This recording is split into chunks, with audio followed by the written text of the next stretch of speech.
My name is Sierra Riddle, and I am from New Mexico and West Texas, and I lived in southern Utah where I had my son Landon, and we lived there up until he was diagnosed with aggressive leukemia, and we were forced to leave Utah for Colorado for medical cannabis. Landon was born February 26, 2010 in Cannabis, Utah. You know, it was a beautiful day, a glorious day. We were so excited, you know, for Landon and for what his future was going to hold, and what just this amazing journey that we were about to begin with a new, you know, member of our family.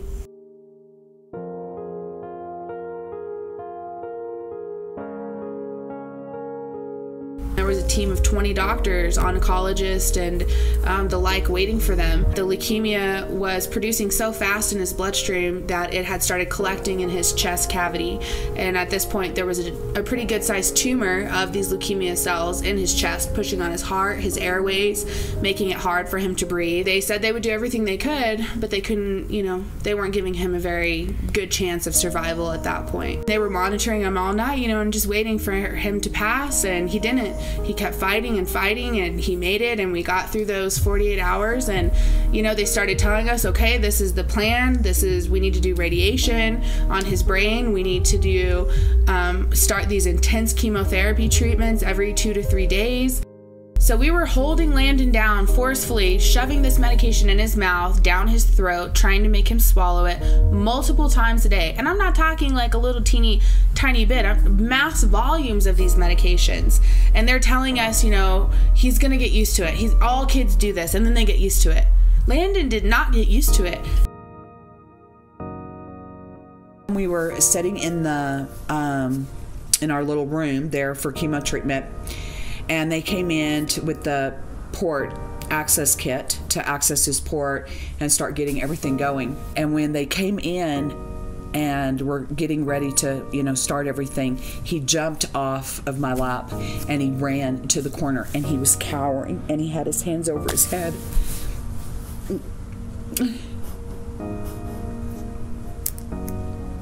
And he looked at me and he said, "Grammy, please don't hurt me anymore.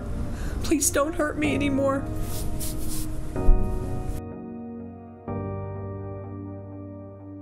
I'll never forget, you know, we loaded Landon in the car. We brought him to Colorado. The very first dose, within an hour and a half, I was holding him and his whole body just relaxed.